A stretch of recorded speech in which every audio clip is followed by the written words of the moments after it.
They were called the quiet ones, a people who erased sound from their lives, never speaking, never singing, never laughing. In 1935, whole families abandoned their homes to join them, stepping into a world where silence was worshipped and words were considered poison. And here's the unsettling truth. No one who entered their circle ever returned. Their houses grew cobwebs, their mail piled up, their trails vanished. But the quiet remained, thick, suffocating, echoing across years. Tonight we follow their footprints into that silence and discover why some believe the quiet ones never disappeared at all. They're still listening. Before we start, please subscribe Sanctified Secrets, Section 1, When the World Fell Quiet. The year was 1935, and across the American Midwest, life already felt muted. The Great Depression had dirtied the color out of towns. Radios droned the same desperate rhetoric, families starved as crops blackened, and voices in many homes turned sharp, brittle, exhausted. But in remote counties of Ohio and Indiana, silence far stranger than poverty's hush began to take hold. It started not with violence, but absence. A house without sound. One afternoon in early September, neighbors of the Chandler family grew uneasy. The Chandlers were ordinary, two sons prone to yelling at each other over marbles, a father with a booming voice in church. But that week, the ordinary sounds of life from their farmstead, pigs squealing at feeding time, the ring of Clara Chandler's breakfast bell ceased entirely. When neighbors peeked through the front parlor window, they found a freshly made bed, a lamp still burning faintly oil, bread cooling on the table, but not a soul moving inside. The sheriff who later entered the house filed a simple report. No signs of struggle, doors unlocked, livestock unfed, quiet. That last word would come to cling to the disappearances, like an echo you couldn't chase down. Silence is harbinger. The 1930s were no stranger to cults. In despair, some flung themselves into revival tents. Others joined fire-eyed preachers promising rapture. But what confused authorities most in the Midwest, circa 1935, was how this following grew not with shouting, but with stillness. People did not vanish in gasps of panic. They drifted away as if swallowed by silence itself. Letters stopped mid-sentence, radios unplugged, sewing halted at half-stitched seams.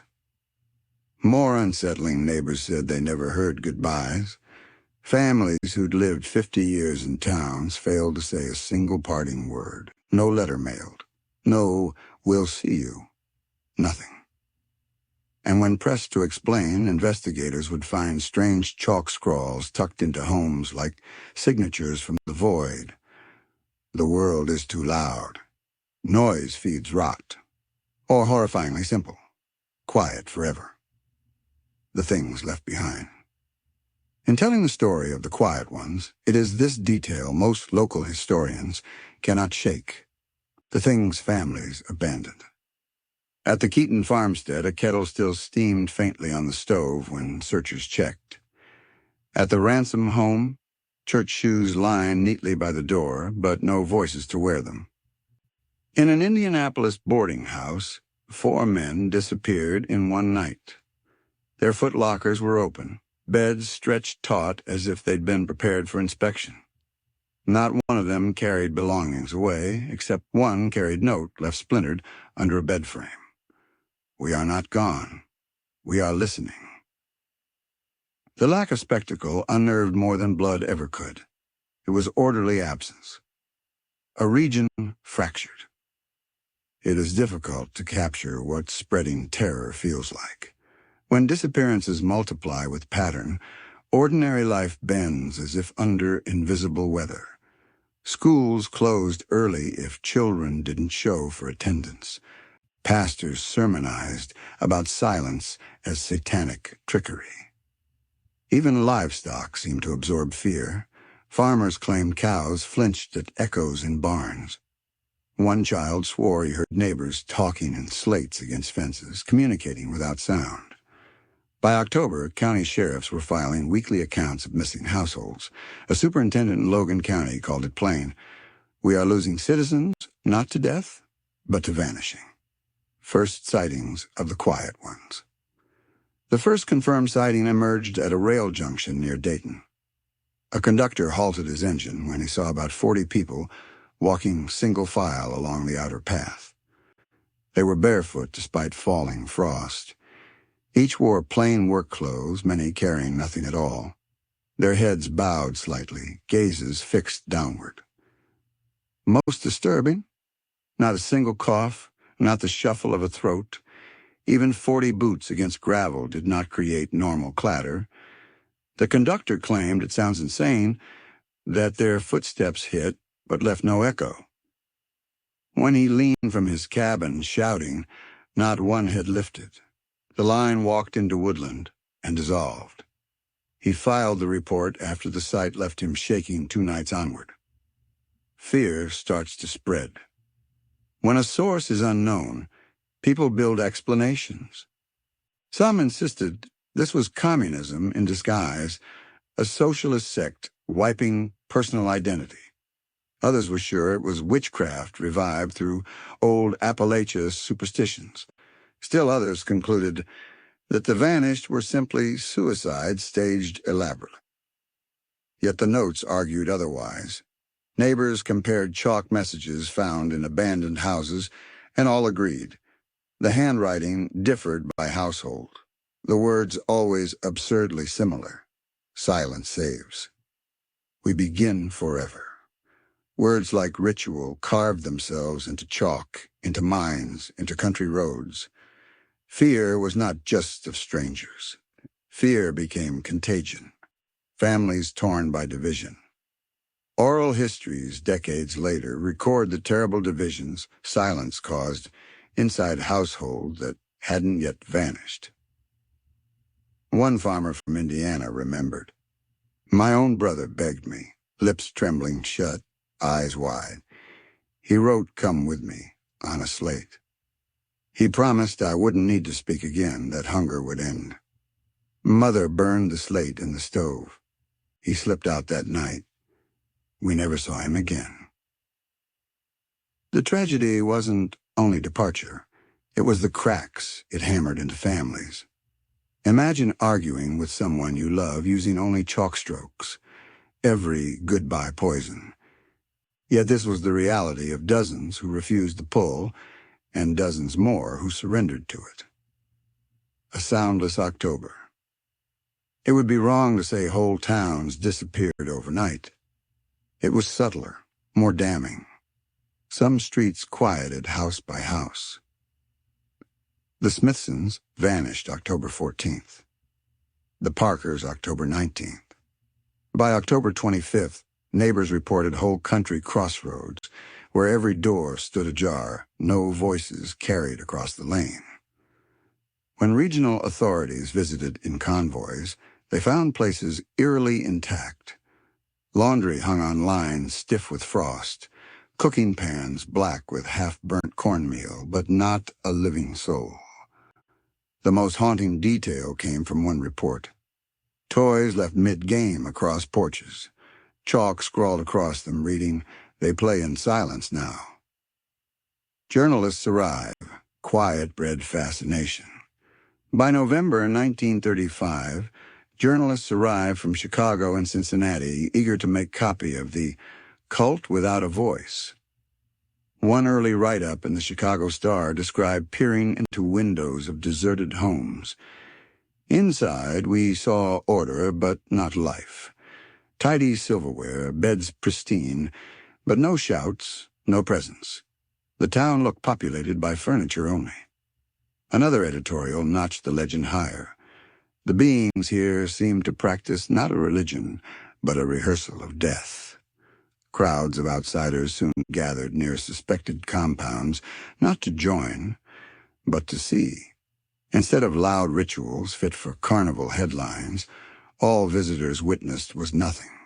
Curtains drawn, gathering halls closed, no chance lifting, like peering through glass at your own absence. First brush with authority. One sheriff, skeptical of rumors, knocked on the doors of a suspected meeting barn in Preble County. After long silence, he kicked the door open. Inside, he saw over 60 men and women sitting neatly on benches, backs upright, eyes forward, sunflower stalks laid across laps. Not one looked directly at him. Not one shifted. When he demanded they disperse, the group merely raised right hands in perfect unison, fingers pressed to lips. The gesture chilled him more than a gun pointed his way. He left speechless, recording after. The law has no protocol for quelling silence. Early folklore rises. By winter, gossip spun hauntings out of the phenomenon. Some claimed voices hissed at their windows at night, urging them to hush. Others claimed if you stood still near barns long enough, your own throat would tighten, sealing itself like lips oppressed by cold. Farm children traded rhymes. Sing and you're dead, cry and you're gone, but quiet forever. Listen on. Fear had given birth to nursery chants. Patterns observed. If there was a chilling detail to tie all vanishings, it was their orderliness. Entire households vanished within flawlessly timed patterns. Bed made, coat peg filled neatly, all livestock corralled. Investigators argued, "Nothing wild here. This is ritual precision." It was this near military order that convinced many officials they were investigating not a series of tragedies, but the emergence of a highly structured sect. Closing the first descent. By the end of that year, Midwest counties were rife with rumors that silence itself had seduced hundreds. No public speeches, no radio addresses, not a manifesto to critique, just houses emptied, chalk phrases etched like ghost signatures, and barns where the faithful sat mute in dim lantern glow. And as newspapers printed speculation, one phrase recurred again and again. They called themselves the Quiet Ones. No one yet knew what bound them, who led them, what rituals pulsed inside barns. That would come later. But in 1935, all that mattered was this. Sound was vanishing, and along with it, neighbors, families, whole lives. The silence was no longer absence. It was presence. It had teeth. Section 2. Elias Graft. The Whisper Prophet. What makes a prophet out of a man? Every cult has its lodestone, its iron core. For the Quiet Ones, that core was one man, and one man only. Elias Graft. If Section 1 of their tale was all about vanishings and strange silence on farmsteads, Section 2 begins where the trail of mystery sharpens its focus.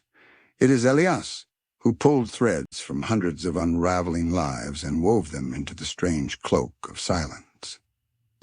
What unsettles historians is how little remains about him.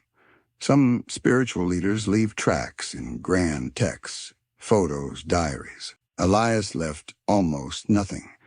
He seemed determined to erase noise, including the noise of his own history. The man without a history. Search long enough and you find fractured glimpses. A Pennsylvania census from 1900 lists an Elihu Graft, born to a glassmaker. His father died young in a furnace accident. A World War I military archive shows a man discharged after 3 months due to nervous afflictions and unsuitability for combat. A petition filed in 1922 in Allegheny County. A man named Graft formally changing his name to Elias Graft. Then silence.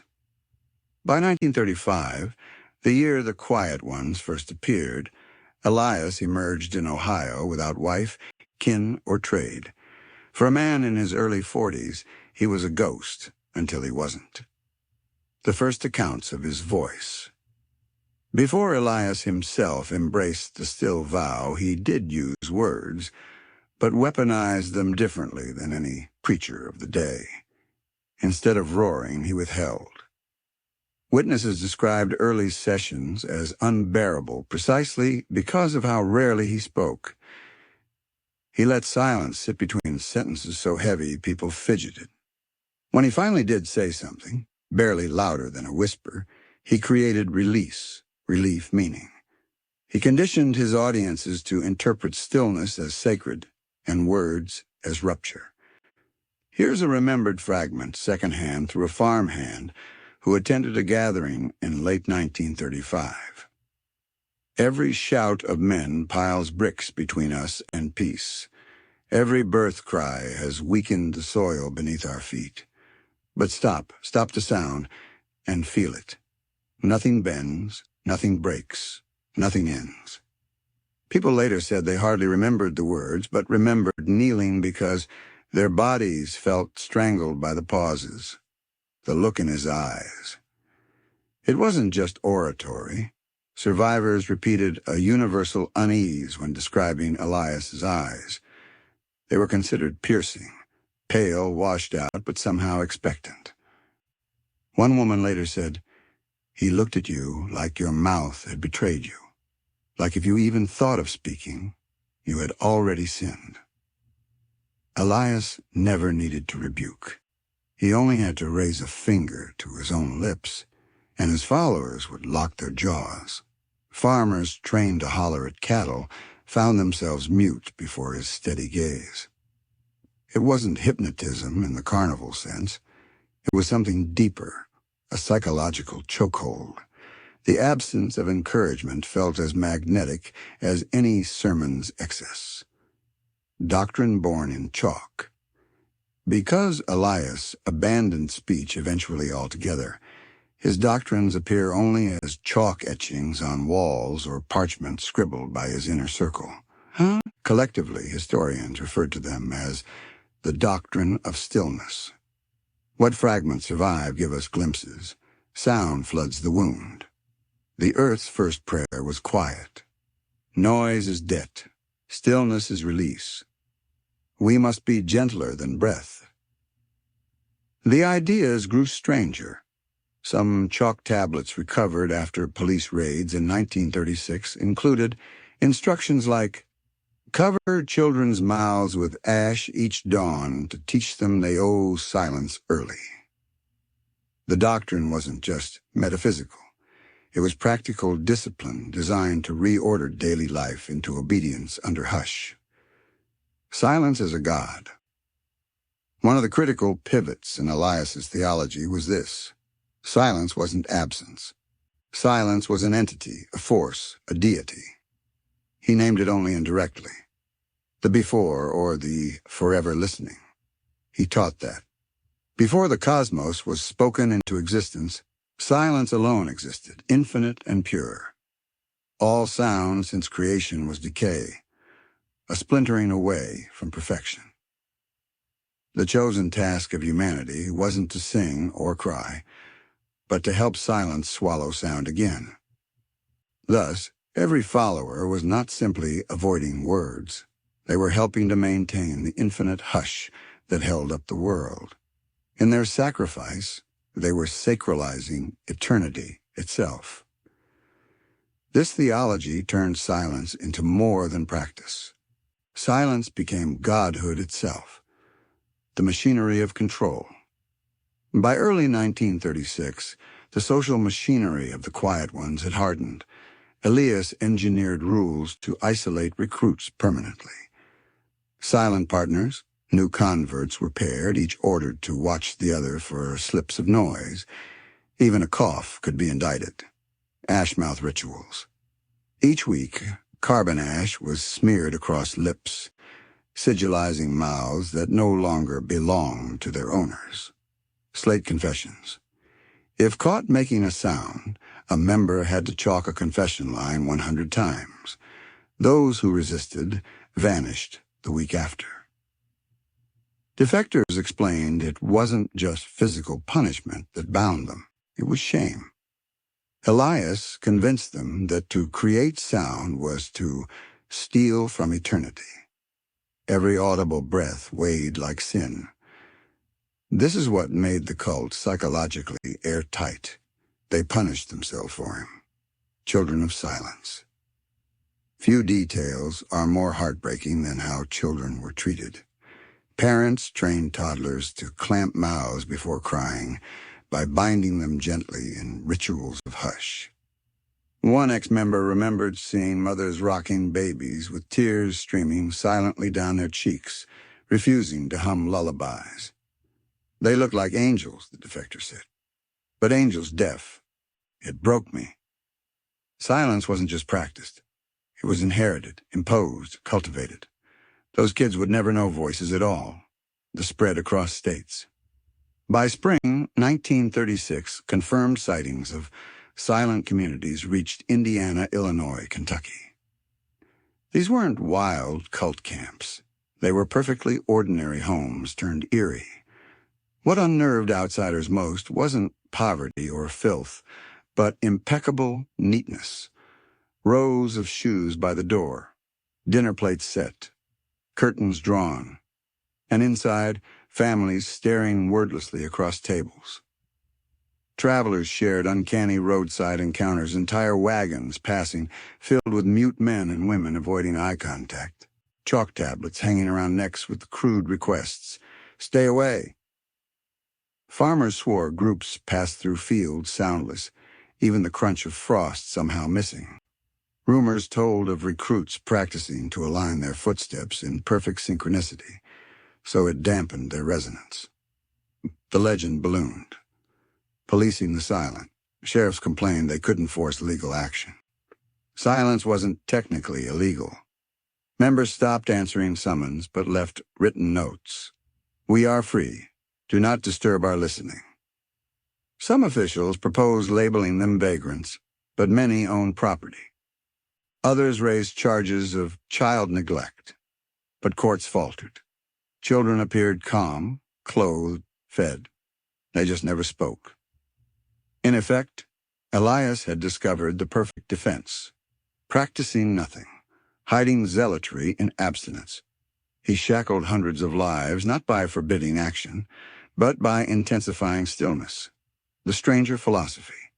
Contemporary newspapers compared the quiet ones not to Christian sects, but to bizarre Eastern philosophies filtered through desperation. A journalist wrote in March 1936, "They do not shout hallelujahs nor speak in tongues. They speak in emptiness. Their prophet offers not heaven with pearly gates, but vacuum eternal." This is worship by subtraction, and perhaps that is what makes it so attractive. The less he offers, the more they imagine.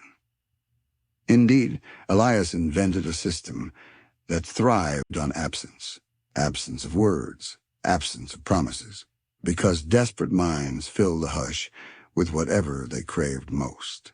For widows, silence meant no more grief wails. For fathers, silence meant an end to humiliation. For children, silence meant uncertain comfort. He offered only stillness, and they wove miracles into that void. The Pale Messiah. One eyewitness who encountered Elias face to face later wrote, "He was not angry. He was not joyful.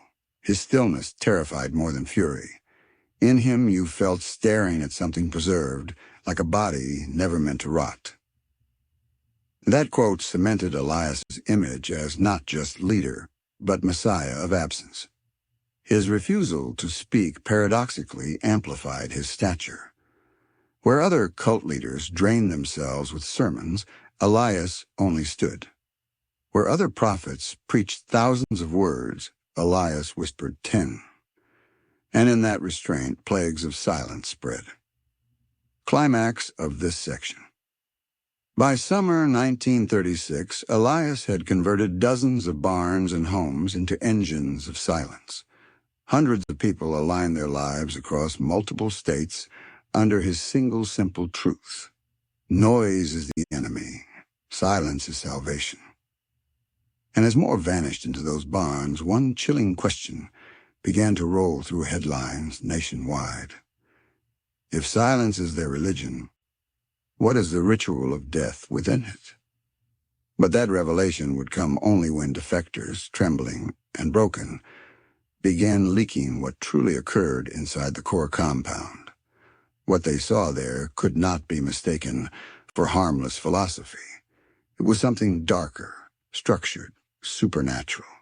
Section 3. Inside the compound, the halls of stillness, voices that broke away. The great difficulty in reconstructing the inner life of the quiet ones is obvious. They forbade speech. Members lived and died inside their doctrine of silence. What they swallowed, they rarely confessed. But fragments exist. Years later, a few former believers surfaced, broken, trembling, half ashamed. Some scratched their accounts in notebooks rather than risk speaking aloud. Others confided only in investigators. A handful passed on whispers to family that were later recorded by journalists. From these slivers were given glimpses of what happened behind the locked barn doors and shuttered mill houses. And those glimpses make clear, silence was not absence for the quiet ones. Inside those halls, silence was performance, punishment, and ritual. The first descriptions. A man named John Hale, his name altered in newspaper features to protect him, described his first night. When I stepped in, I heard the door close behind me, the latch heavy. Then, nothing. No cough, no stumble, no wood creak. At first I thought everyone held their breath, but then I realized I couldn't hear even my own. It was as if blood had stopped rushing in my ears. The quiet there was thicker than outside, like syrup poured into the room. Elias walked before us carrying one candle. He said nothing. He didn't need to. We were already undone. John left within weeks, claiming nightmares that kept him from sleep for the rest of his life. They could make you believe that silence itself had clenched hands. Architecture of quiet. The interior of these compounds was engineered to enhance doctrine. Walls padded with heavy cloth, supposedly to muffle echoes. Windows nailed shut so wind rattles would cease. Thick sawdust, layered on floor so even footfalls muted. Entrances constructed with double doors, sealing rooms like soundproof corridor. To outsiders it looked crude. To insiders, every detail contributed to hollowing them out. Walking through the space felt unnerving, the world's noises stripped away until your own pulse struggled to exist. Nightly orders. Defectors revealed the daily rituals began at dawn and ended near midnight, leaving little private time. Silent waking. Members woke simultaneously, signaled by a small bell rung once by leadership. They rose, stood in formation, and raised one finger to lips, mimicking obedience. Still work. Fields and chores were performed without command. Members anticipated gestures from watchers. Even livestock were tended without whistles or calls. Meal lines, bowls passed hand to hand in wordless circulation. Those caught scraping spoons too loudly were marked in chalk on slates hanging near kitchens. Halls of stillness. At night, families filed into the barn hall, shoulder to shoulder on benches. They sat motionless for hours under the dim glow of lanterns as Elias or his circle slowly walked aisles, fingers pressed to lips whenever someone trembled or shifted. The effect resembles liturgy, but stripped of song, stripped of sermon, leaving only the performance of hush. The testimonies of children. The most unbearable descriptions emerged from children who escaped only when parents faltered in their loyalty. One boy, interviewed by authorities at age 11, drew pictures of blackened faces and lips, likely the ash-mouth rituals described in Section 2. He scribbled a wooden hall filled with rows of children covering their mouths with both hands, while adults stood like statues. When asked what they'd done if he cried, he wrote, "They tell me to open the grave early." Authorities chalked it up to hysteria. But his drawings matched descriptions from defected adults 20 years later, almost exactly. the ritual of listening. A recurring rite within the compound was the so-called listening time. Members would sit in perfect rows as Elias raised his hand. At that signal, all tilted heads slightly, as if straining to hear something faint outside the human realm. They sat thus for hours. No instructions came. No words explained what they awaited. Defectors agreed on one haunting detail sometimes, nearly to a person. Heads nodded together, as though they actually heard something. One member confessed to Ken later. It was real. The silence spoke. I can't describe it as sound, but every one of us knew we had been heard back. Punishments. Silence was enforced with dread precision. For slips, there was the chalk debt. Lines drawn by offenders until hands cramped. Those who gathered too many lines were led away. But punishment went further. Defectors described the shed. Members guilty of repeated infractions were locked inside a small, soundproof hut. Food slipped rarely through cracks. Survivors said days blurred, madness bent. Some emerged after weeks with mouths bleeding from clenching teeth shut. Others never emerged at all. The community simply accepted their absence. They had been returned to forever quiet. The candle ritual. Eyewitnesses unanimously described one ritual involving light. Elias would stand at the barn's front with a single candle. The congregation waited motionless. He would raise the candle, then pinch it out between two fingers, plunging them into total dark. Everyone followed by raising their own hands to lips, closing eyes. They believed in darkness, complete silence descended fully, the true eternity. Defectors said that moment crushed them more than anything. The silence after the candle died felt heavier than the dark. It was like eternity closed its fist. Strange phenomena inside. What prevents simply dismissing all this as psychological manipulation are reports even defectors struggle to rationalize. Some claimed meals placed on tables trembled faintly, though no footsteps disturbed them. Others swore shadows bent wrong in lantern glow, stretched farther than anybody warranted. A handful insisted. During listening rituals, they heard human voices cry far away. Yet no one moved, no lips parted.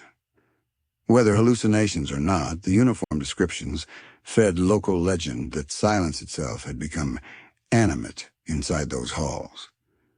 Elias's physical presence. More than rituals, what defectors most feared was Elias himself. They said he seldom touched anyone, but when he approached, air shifted. You could feel the congregation stiffen before him. His pale eyes scanned rows like flashlights.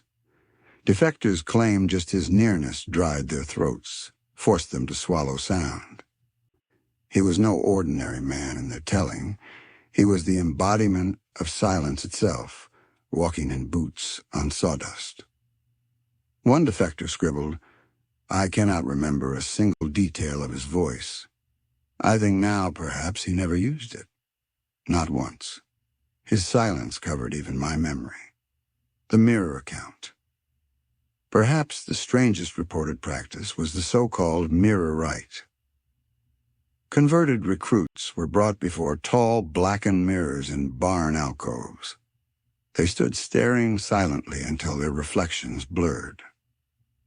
Some defectors swore that after hours it wasn't our reflection staring back anymore. They blamed exhaustion and sleep deprivation. Yet several told investigators independently the same phrase, my reflection shushed me.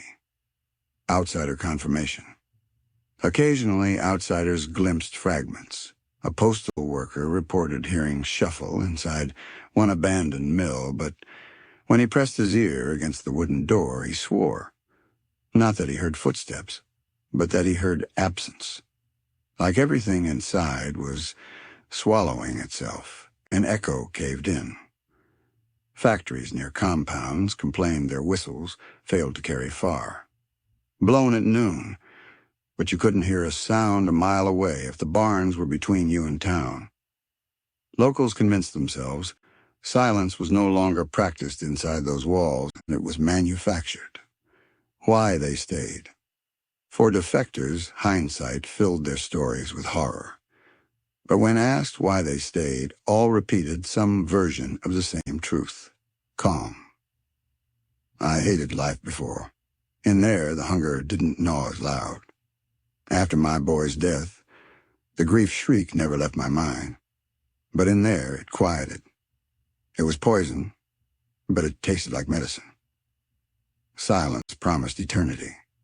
For someone already in despair, that sounded kind. This is the twisting genius Elias exploited. For those frantic with depression, stillness was relief. They endured punishment because the quiet made their grief manageable. The phrase that bound them. Throughout testimonies, one phrase appeared scratched on boards, etched into discarded tablets, whispered in nightmares. We listen for forever. It wasn't prayer, it wasn't creed. It was identity. Inside the compound, silence was not means to an end. It was the end. They weren't simply quiet. They became quiet ones. The echo of fear outside. By mid-1936, those few who escaped carried their terrors with them. They wrote in shaky chalk fragments. They whispered only rarely, often tremoring. One sheriff said, "They looked like ghosts that had pretended at being human again, always glancing at their mouths as if sound would betray them." It was through these broken conduits that towns began realizing the quiet ones weren't just neighbors who'd chosen a strange faith. They were participants in something profoundly inhuman. And even incomplete testimonies clawed open one dreadful question for outsiders. If silence preserved eternity, what happened in their final rituals? The quiet ones promised recruits perfect quiet, even beyond breath, and families feared they knew what that meant. Section 4. The Vanished Families and the Silent Case Files. The numbers begin to mount. By early 1936, Ohio sheriffs calculated that hundreds of people had gone missing in a matter of months, all connected loosely to the growing network of barns, mills, and farmhouses linked to the quiet ones.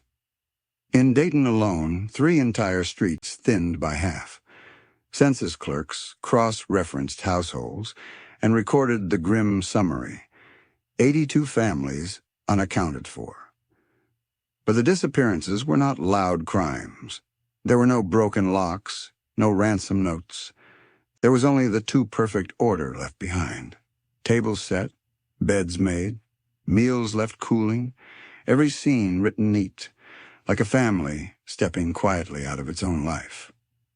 Authorities faced a mystery and the fear that any explanation would shred public confidence even further. The Milner County Report. Among the most chilling losses documented was the Milner family, Father Harold, Mother Bess, and their 3 children. Their case file is striking because investigators arrived less than 24 hours after neighbors declared them missing. The Milner's house gave investigators a haunting performance of absence. Porridge cooling in bowls, shoes neatly balanced on pegs. 3 chalk slates lined in the parlor with words: "We listen, we listen, we listen," written in distinct childish handwriting. The sheriff penciled in his file margin. "It appears children rehearsed doctrine before removal." The phrase "before removal" became common in records, as if families weren't abducted or vanished, but taken in ritual procession. Lawmen entered the barn. In February 1936, Sheriff Henry Colburn ordered a raid on one suspected compound outside Richmond. What he found was silence incarnate. Colburn detailed that upon entry, more than 60 people faced him, seated on benches, eyes forward, lips ash-smudged. Not one moved, not one flinched at rifles leveled. When deputies shouted, the only response came from behind, another group filing slowly into the hall, barefoot, each carrying chalkboards with one written line. They want quiet. Let us be. No further answers were given. After 6 hours, Colburn withdrew in frustration. His written testimony concluded chillingly. No resistance, just quiet. Terrible quiet. Law has no hold here. Children among the numbers. Investigators obsessed especially on records of children. Across Ohio, Kentucky, Indiana, Illinois, schoolhouses reported dozens of students strikingly absent overnight. Teachers filed nervously worded letters. A second-grade teacher from Preble County wrote, "It is not simply that my pupils are gone. The ones remaining do not recite morning hymns with voice anymore. They mouth words. They look ashamed. They draw chalk slates, filled with the words, 'It is quiet.' They cannot explain why they write this over and over." Here the contagion appeared not just physical, but psychological. Silence leaked even into non-members like a sickness. Washington takes notice. By mid-1936, the Department of Justice received compounding reports. Files later declassified revealed Washington's alarm. Missing persons reports across 4 states reaching nearly 1,000 individuals. Rumors of mass graves. Strange testimonial fragments of sound not returning. An FBI memorandum, classified under subversive movements, called them. An organization without speech, without paper, without hierarchy apparent, and therefore impossible to penetrate. Conventional undercover methods fail when members share no words. This was what terrified officials. How do you infiltrate something whose essence is absence? The Gray investigation. One of the most determined pushes came from Inspector Daniel Gray, who took personal charge after public outrage peaked in Ohio papers. Gray pursued testimonies from defectors, seized abandoned barns, and cataloged every chalk phrase he found. His preserved notebooks show repetition after repetition of the most common doctrine inscriptions. Noise rots. Silence is release. We listen forever. Gray attempted to map the movement's spread. His charts revealed a chilling pattern. The barns and meeting halls weren't random. They formed almost perfect concentric zones encircling Dayton, like rings of a target. He scrawled into his notes margin. They are expanding systematically. If not stopped, the circle will cover us all. Weeks later, Gray himself vanished. His body was never found. Inside the boarding room where he last slept, a broken pencil, his unfinished note ending with the 3 words, "Sounds are dying." Eyewitnesses ignored. Ordinary witnesses tried to warn authorities, but their stories seemed too surreal for officials to log credibly. A farmer claimed he watched his neighbors pulled into a solemn procession across his field, more than 50 strong.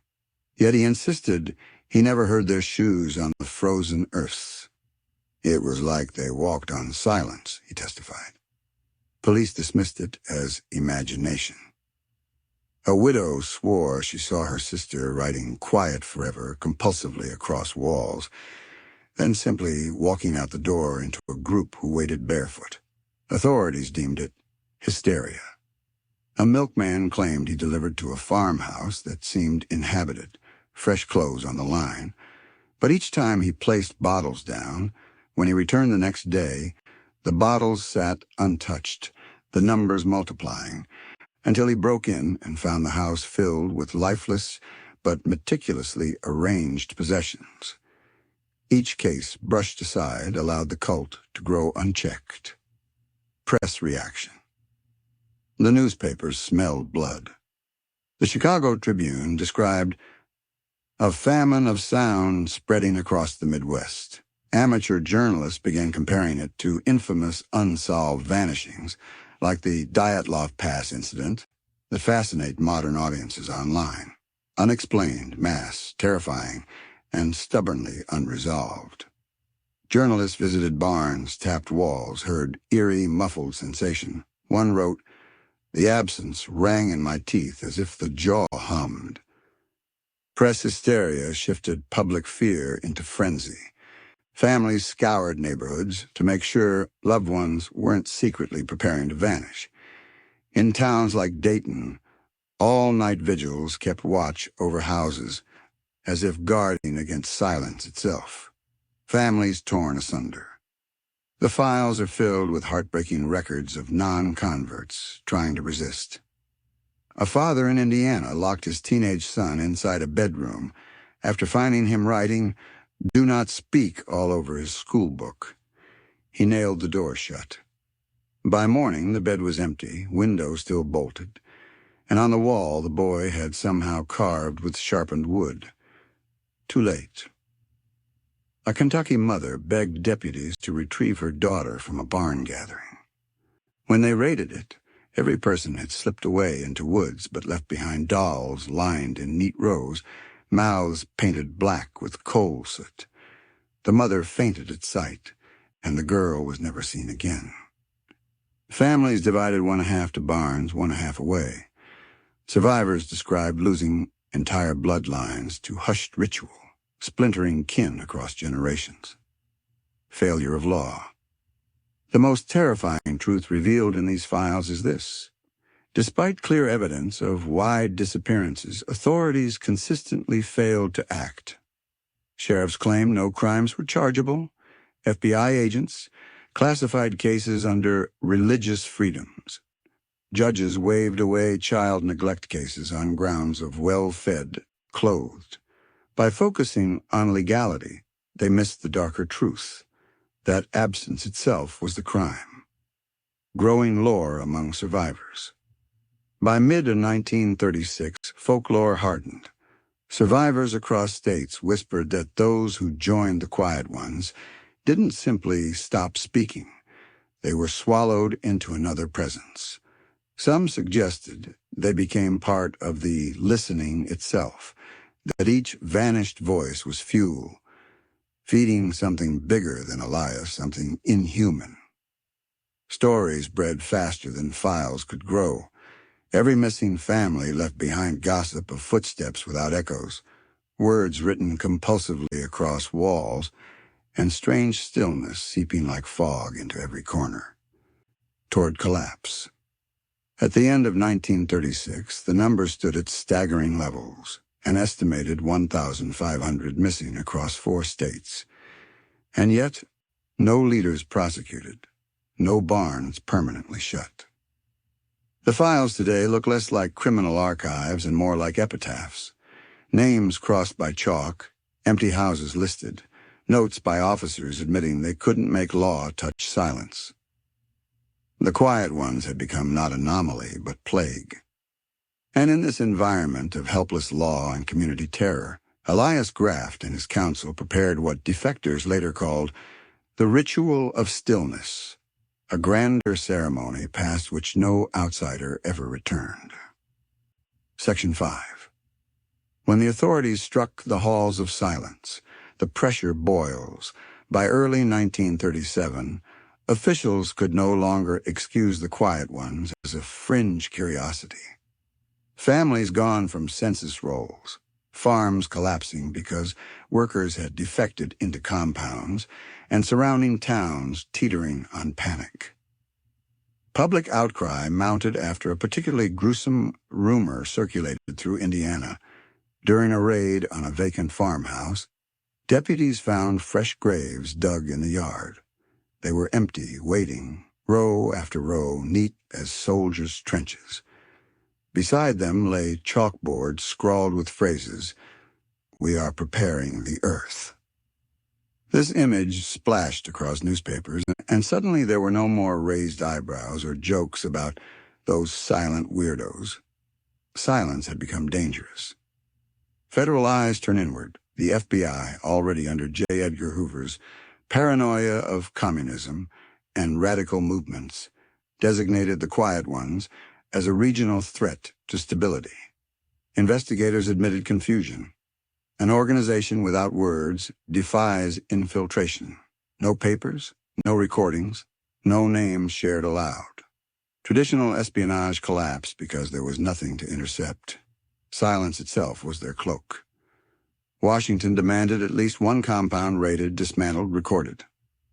The first push marched 1937. The first coordinated law enforcement raid occurred outside Richmond, Indiana. More than 40 deputies surrounded a barn at dawn. They expected shouting, panic, the clatter of escape. Instead, as doors splintered open, deputies froze. Inside, over 70 men, women, and children sat in perfect rows. Lips coated in ash, palms flat on knees, eyes unblinking. Deputies barked commands. No one moved. Instead, they all raised their right hands to their mouths in unison. One officer, Officer Lang, later testified, "I swore my ears stopped working right then. The room went mute. Even my own breathing didn't sound normal. The quiet was like something poured inside you, clogging." When no one resisted, deputies dragged several from their seats. Not one uttered a sound, not plea, not cry, not scream, even under rough handling. Outside, the arrested wrote only one line on confiscated slates. "Noise is useless." After 48 hours in custody, 5 escaped mysteriously from holding cells. Locks intact, doors unopened. They were simply gone by morning. The scandal poisoned law enforcement morale. Testimonies of deputies. Those present said something stranger. Some claimed the moment deputies stepped across the barn threshold, their own voices muffled. Shouts sounded as whispers. Dogs brought to track refused to enter buildings, whining until handlers dragged them away. Lanterns dimmed unnaturally inside. One lantern sputtered extinguished despite full oil. Officials dismissed this as exaggeration under stress, but the uniformity of testimony lingered. The defector delivered. Weeks later, the FBI managed to flip one inner circle member, a man named Jonas Reeve. Broken, gaunt, trembling, he whispered after hours of silence, he described the coming climax Elias had promised, the ritual of stillness. According to Jonas, this ritual required complete surrender, members digging their own resting pits. Inside one, shallow handprints clawed into wood, as if someone tried to push noise into walls. But rarely actual members, each time barns emptied days before raids, as if warned. The whisper prophecy. Captured documents suggested Elias had predicted raids precisely. One slate fragment taken from a meeting house read, "They will come shouting. When they arrive, we will already be listening deeper." It left investigators taut with paranoia. Were there informants? Or was law enforcement's boldest moves anticipated because Elias claimed to hear silence itself? The collapse of Inspector Wilkes. One tragic case illustrates the unnerving psychological toll. Inspector Samuel Wilkes led a raid in Indiana. Days later, he returned unwilling to speak of what he saw. His own wife reported he stopped conversing entirely at home, answering even his children with gestures. After weeks, he carved into their dining table. "I listen now." He vanished one night. A month later, neighbors saw him barefoot, walking in line with a procession toward an abandoned granary. His family never recovered him. The quiet ones hadn't just resisted law. They infiltrated the minds of their resistors. Washington debates. Action.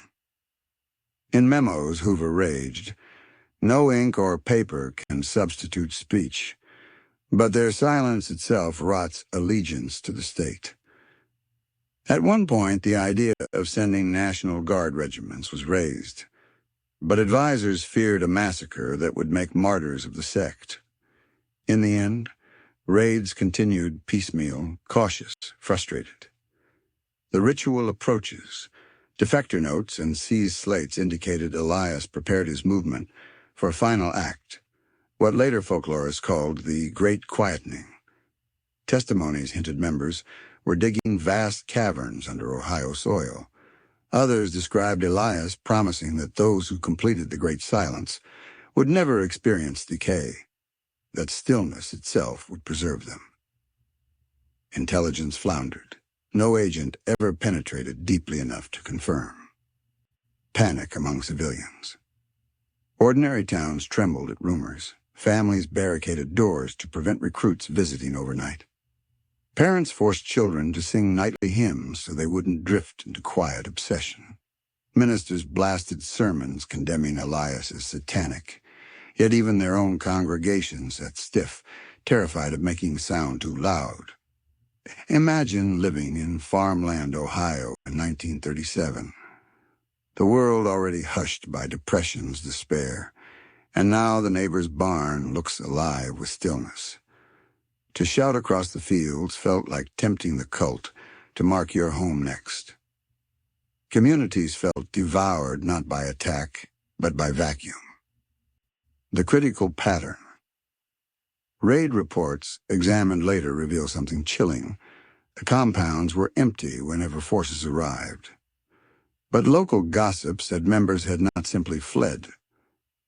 They had moved inward, toward an undisclosed central gathering place Elias had chosen.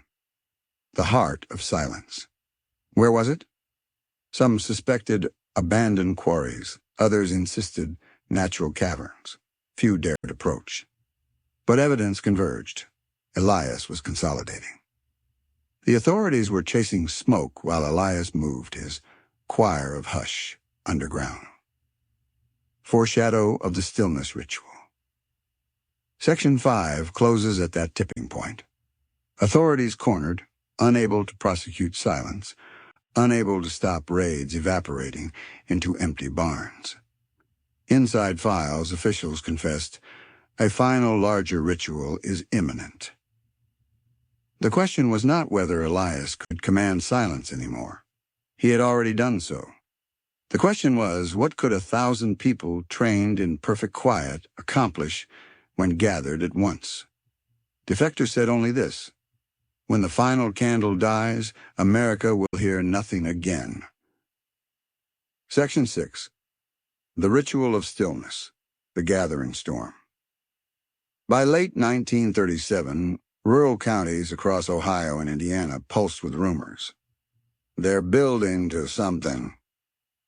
Every week, more quiet barns were found abandoned, dust still warm, benches still neatly stacked. Families disappeared not singly, but in whole congregations, melting together into unknown roots. The barns added up like stepping stones leading somewhere deeper, always closer to a hidden center no one would name aloud. Papers dubbed it the Heart of Silence. Reporters whispered that hundreds of followers were being pulled into one final meeting place where Elias Graft intended to finish what he had started. The government suspected the same. FBI memoranda fretted about consolidation, a mass ceremony signifying completion, and most chillingly, rumors of mass burials pre-dug by the sect. The cavern. Locals living near limestone quarries began reporting strange activity. White-clad figures carting supplies after dark, hammers echoing faintly underground. Farmers on horseback swore they saw wagon trains carrying boards, lantern fuel, and stacks of chalk. In October 1937, one frightened rancher tipped deputies that an abandoned quarry outside Cedarville had become a hive for the quiet ones. There at night, torches glimmered in shafts, shadows passed by whole dozens, and never once did a voice call out. The idea of hundreds practicing hushed ritual underground where echo should dominate was terrifying. If they had chosen caverns, perhaps it wasn't symbolic. Perhaps silence was easier to trap down where stone swallows sound. The ritual foretold.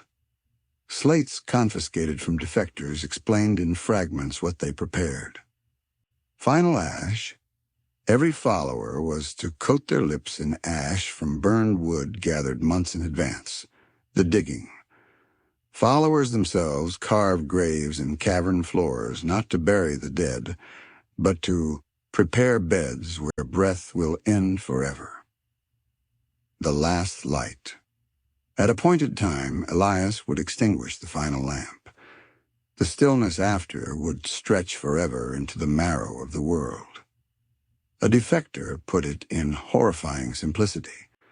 They planned to hush the sun itself. Eyewitness, the approach. One of the most chilling accounts survived from journalist Walter Hume, who with two locals attempted to watch from above quarry ridges. We expected disorder, but they filed calm, barefoot into caverns. Dozens, and then hundreds, perhaps more. Lines of white-clad figures, lips blackened by soot, carrying nothing but slate tablets. From above, we saw them form concentric rings on the quarry floor, rows upon rows. And it was quiet. Too quiet. Darkness took them.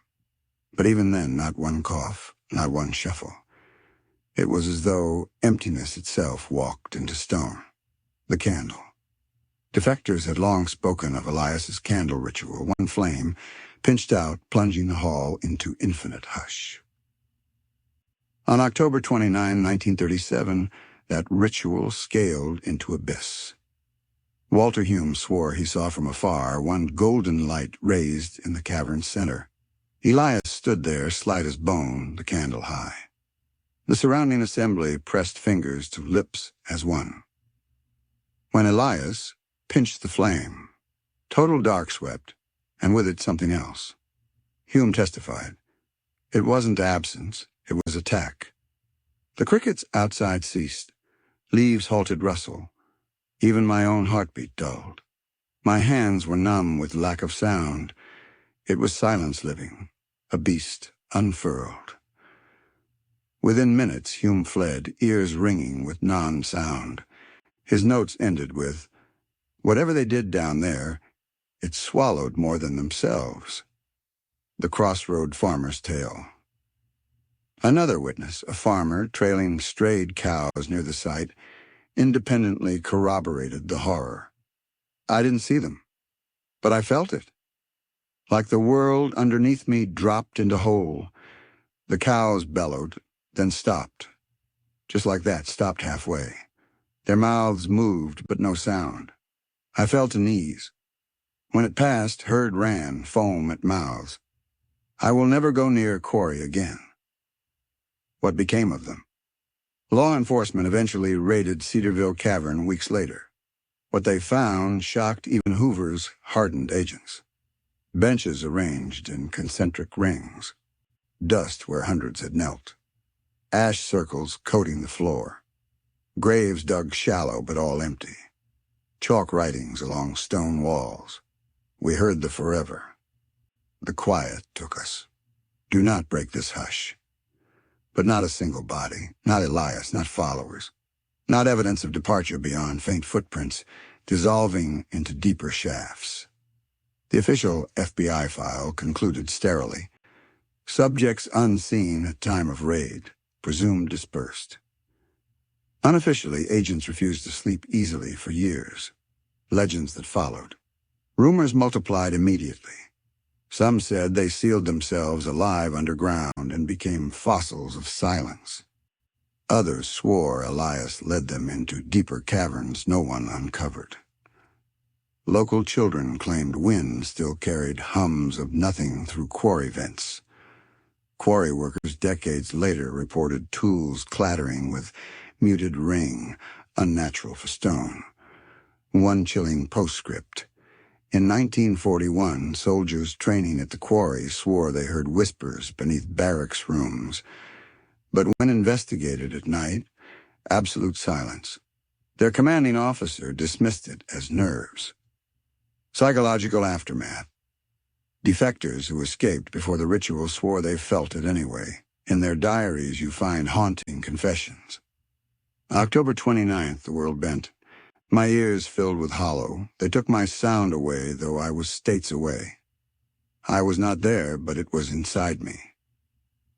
The candle went out inside my chest. For them, the ritual wasn't limited to caverns. It spread like static, intangible, yet invasive. They lived scarred by silence, jumping at whispers, terrified of sleep, without radios hissing static through the night. Government's cover-up. After Cedarville, official narrative hardened. The group had dispersed, members reabsorbed into population silently. No further raids investigated caverns, no newspaper allowed to report FBI encounters. Instead, Hoover emphasized, seditious groups eliminated. The official mystery was folded away. But in small towns, people kept talking. Vans of men with pale faces sighted at crossroads, heading silently with no headlights on. Abandoned barns with words scrawled, "The forever is listening." Parents hummed lullabies louder just to reassure themselves. Silence became suspicion. Did the ritual succeed? This is the enduring horror. The ritual was designed not as dying, but as transfer. Elias promised his people they would hear silence itself and join it, eternal. If true, then their absence from Cedarville Caverns isn't failure. It's fulfillment. Their bodies gone, but their presence still pressing on quiet nights, bending air when sound dies unexpectedly. One folklorist wrote chillingly, "Every time your voice falters in mid-word, every time sound flees a room for no reason, you feel the quiet ones, not gone, gathered, unanswered questions." How did hundreds vanish underground with no trace of tunnels leading outward? Why do witnesses consistently describe silence as tangible, invasive, alive? Did Elias Graft die that night in Cedarville, or did silence absorb him as its prophet? The fact remains, not one confirmed member was ever seen again. Their chalk phrases, their compounds emptied, their barns abandoned, these remain. But as for the people themselves, history never found their voices again. Section 7, the collapse that wasn't, the end announced. On November 5th, 1937, the Cincinnati Times headline blared, "Silent cult broken. Authorities report quiet ones no more." Articles parroted Washington's line. Group disbanded, individuals reintegrated, crisis over. The FBI moved quickly to reassure citizens. Official language described Cedarville as a raid that scattered the cult, suppressing further gatherings. Citizens wanted desperately to believe it. After years of disappearances, eerie barns, doomful chalk scrawls, the idea that it had ended was comforting. But the truth? It had not ended. It had only shifted into something else. More rumor, more phantom, harder to cage. What was left behind? Deputies and county surveyors who re-entered abandoned sites in the wake of Cedarville reported strange findings. Chalk graffiti that had appeared after raids, even on locked barns. Shh. Empty beds, still warm, as if someone had just risen. Entire cupboards of utensils, stacked in eerie perfection. Ash sprinkled across ceilings. One surveyor wrote privately, "Felt eyes in every corner. If they're gone, why do I feel they're still sitting in these halls, mouths pressed closed?"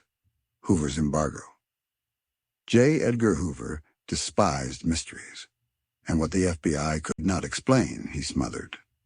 Internal documents from 1938 show direct orders to downplay the cult, censor journalists from naming Elias Graft, and insist that all missing persons voluntarily relocated. Agents were instructed to answer no comment when asked about the quarry.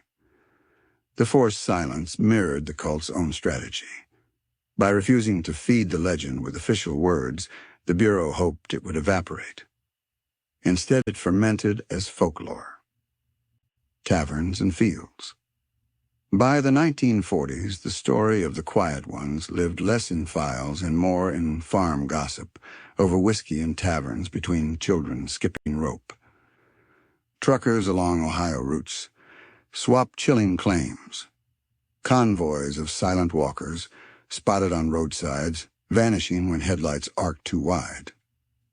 Hunters in Indiana swore they stumbled on abandoned quarry shafts where faint chalk etchings still glimmered. We listen.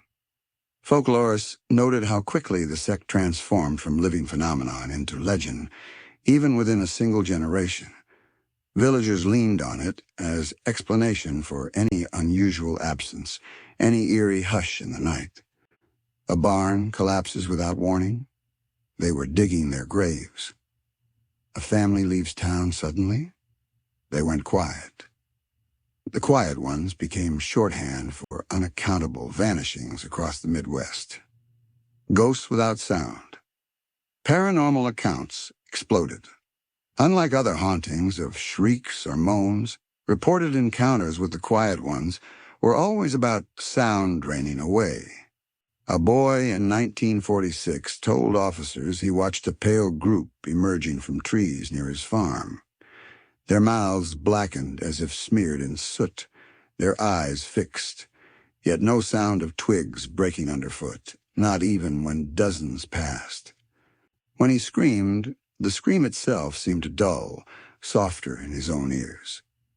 Ghost hunters decades later continued chasing this pattern, sound records turning up inexplicable dead air, microphones failing, static suggesting not white noise but black. If true, the quiet ones had not died in Cedarville. They had become the silence itself. Did anyone survive? Rumors circulated of survivors spotted years later, gaunt men or women wandering city streets, shoeless, lips pressed, occasionally scribbling chalk phrases on alley walls. One infamous story involved a child placed in a rural orphanage near Columbus in 1939. She never spoke. Nurses insisted she drew only black open mouths on paper, dozens at a time. They suspected she had escaped Cedarville as a toddler. Her identity was never confirmed. Later folklore pinned her as the last quiet child. Yet whether she was cult survivor or simply traumatized orphan remained unsolved. Elias Graft. After Cedarville, what became of Elias himself? Official files insisted he died or vanished along with his congregation. But testimonies left scattered trails. A Chicago minister in 1942 swore he saw Graft in a train station, thin, lips closed, eyes fixed in fury when the minister began singing aloud. A Kansas farmer claimed Elias appeared on his porch in 1947 holding nothing but a chalkboard with words, "You are too loud." In 1950, hikers reported seeing a pale man on a ridge in Appalachia surrounded by ashen-lipped followers. Each account collapsed under scrutiny, yet all shared disturbing consistency. The man was gaunt, ageless, and did not speak. Fear carried forward. Society, scarred by the quiet ones, carried their memories subconsciously. Look at Post. 1950 Americana. Whole towns began fearing total silence, preferring radios humming static day and night. Families taught children to make noise at dinner, as if abstaining was curse. Church choirs doubled in strength because parents whispered, "Better to sing too loud than keep quiet and be taken." This subconscious reaction formed an odd proof. The cult's greatest accomplishment was bending culture flickers toward noise out of fear of silence. Difficult folklore. Academics in the 1960s finally studied the case formally. At Yale, one researcher published The Silent Sect, America's Forgotten Cult. He argued their rituals resembled a distorted blend of Quaker meditative silence, Appalachian mysticism, and authoritarian psychological control. But academics clashed with rural testimony. For townspeople, theology didn't matter. What mattered was that families had never returned.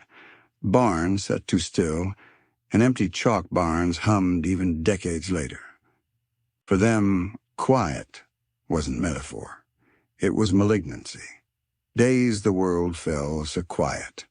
Paranoid farmers noted odd anniversaries. The air going silent on October 29, the date of Cedarville's ritual of stillness. Radios fuzzed to dead air on that date more than once. In 1957, a local radio host in Dayton tried mocking the story, broadcasting silence for 2 minutes as a stunt. He collapsed mid-segment with ruptured eardrum, though medical tests showed no pressure attack. Locals walked away, whispering. He mocked them. They answered. Culture's appropriation.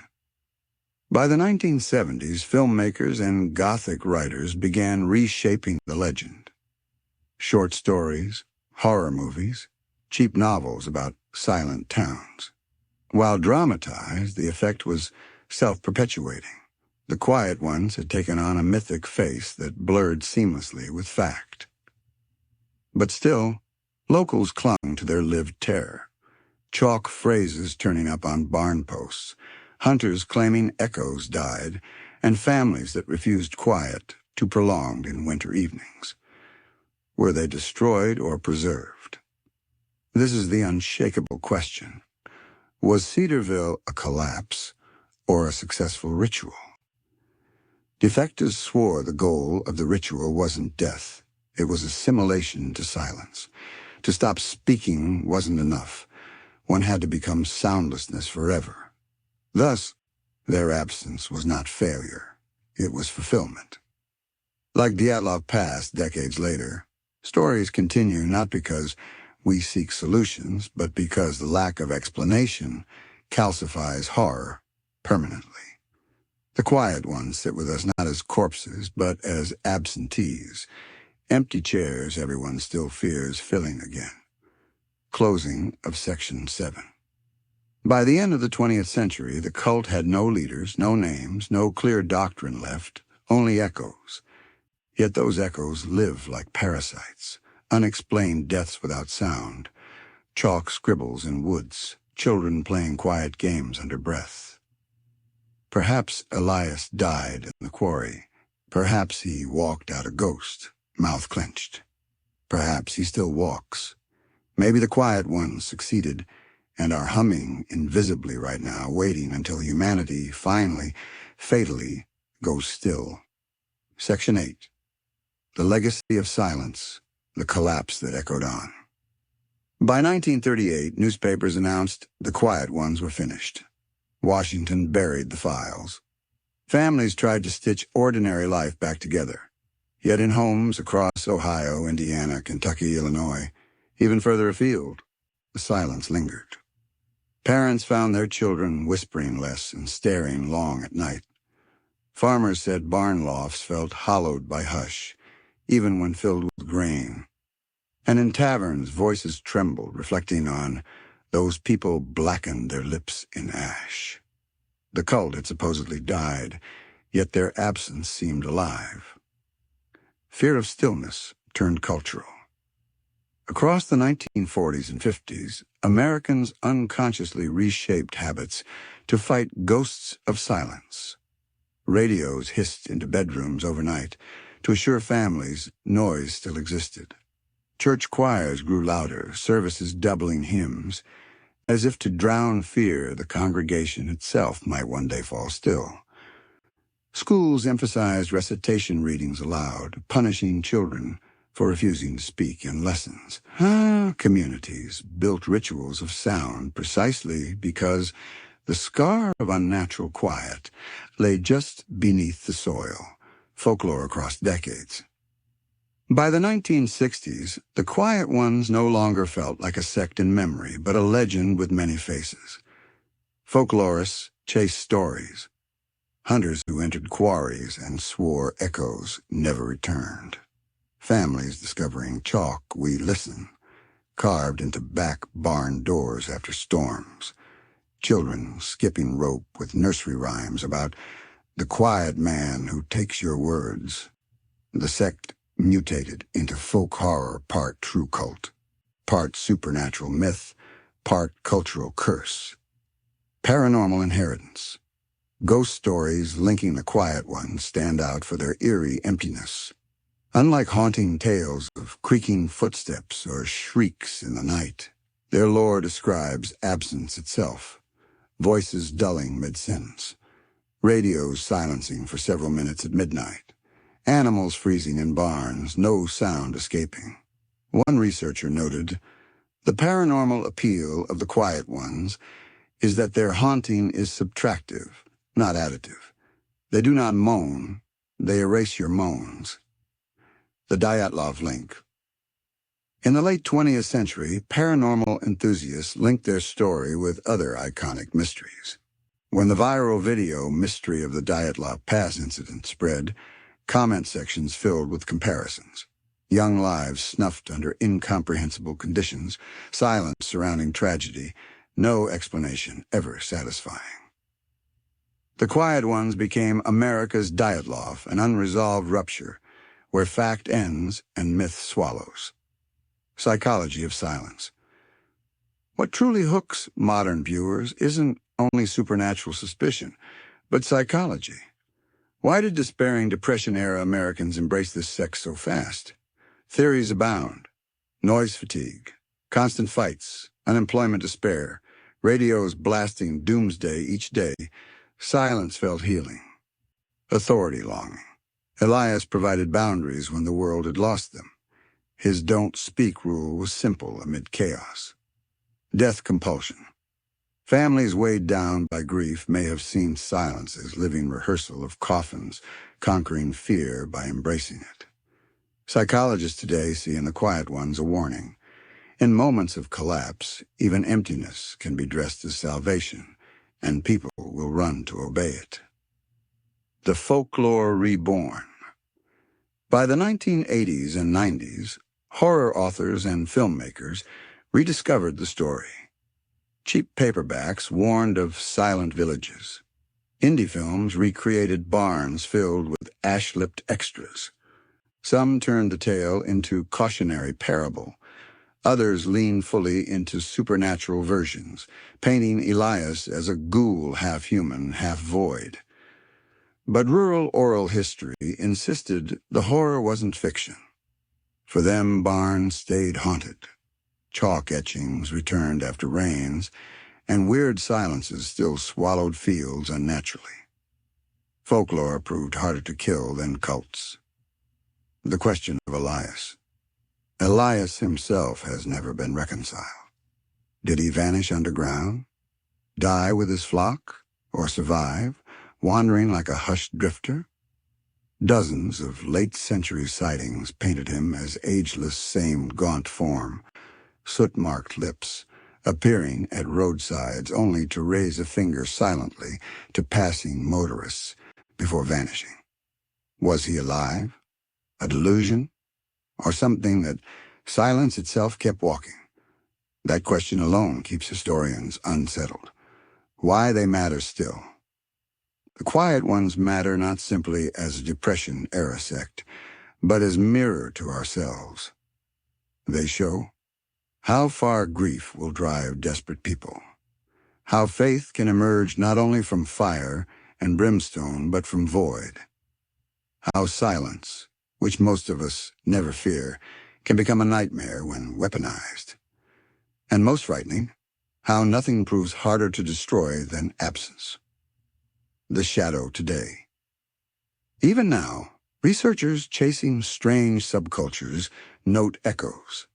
Quietism groups silent on social media draw inspiration.